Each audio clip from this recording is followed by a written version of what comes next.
নমস্কার। আজ আমি বানাবো ক্ষীরোদ কাতলা। ক্ষীরোদ কাতলা বানানোর জন্য আমি প্রথমে কাতলা মাছগুলোকে ভালো করে ধুয়ে নিয়েছি। এইবার কাতলা মাছগুলোর মধ্যে আমি নুন মাখিয়ে রেখে দিলাম, কারণ ক্ষীরোদ কাতলার রেসিপিতে হলুদের ব্যবহার হয় না। এবার একটা কড়া গরম করে তার মধ্যে আমি একটু রিফাইন্ড অয়েল আর একটু ঘি দিয়ে ভালো করে গরম করে নিয়েছি। এর মধ্যেই একে একে আমি মাছগুলোকে ভেজে নেব। এবার মাছগুলোকে আমি বেশি ভাজছি না, হালকা করেই এপিট ওপিট করে ভেজে তুলে নেব।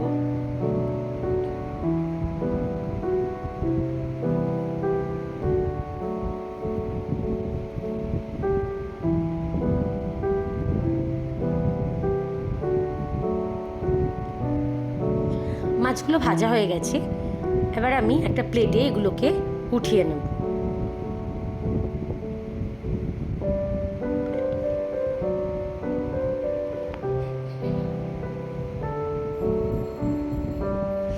এবার সেই একই তেলে আমি কিছুটা টমেটো কুচি দিয়ে দেব। টমেটো কুচি দেওয়ার পর এর মধ্যে আমি নুন, চিনি, একটু জিরে গুঁড়ো আর ধনে গুঁড়ো দিয়ে 2-4টে কাঁচা লঙ্কা দিয়ে সামান্য জল দিয়ে মশলাটাকে ভালো করে কষিয়ে নেব।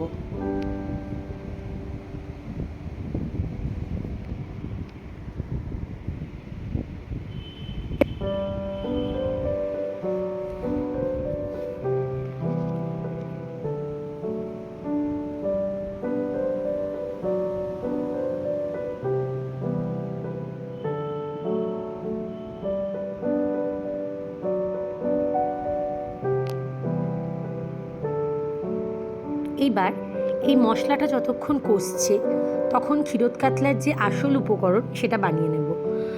তো একটা বাটিতে আমি দুধ নিয়ে নিয়েছি, গরুর দুধ নিয়েছি। আপনারা গুঁড়ো দুধও ইউজ করতে পারেন।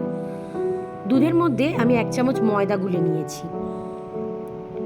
এবার এই যে মিশ্রণটা, এটা আমি মশলাটা যেটা কষানো হচ্ছে তার মধ্যে দিয়ে ভালো করে এটাকেও কষিয়ে নেব। কষিয়ে নেওয়ার পর আপনারা যে যেমন ঝোল খেতে পছন্দ করেন মাছে, সেরকম দিয়ে দেবেন। আমি মোটামুটি একটু ওই বাটি ধুয়ে জল দিয়েছি। এবার ঝোলটা একটু ফুটে এলে আমি এর মধ্যে একে একে কাতলা মাছগুলোকে দিয়ে দেবো।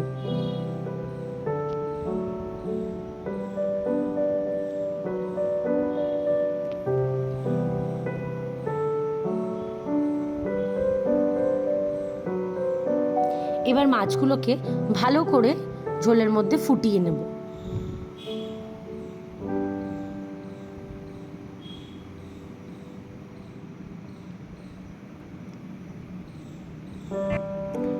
সব শেষে একটু গরম মশলা আর সামান্য ঘি দিয়ে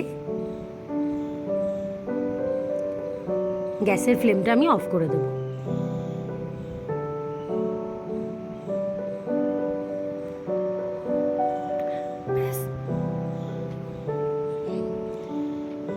ব্যাস, এইভাবেই তৈরি হয়ে যাবে ক্ষীরোদ কাতলা।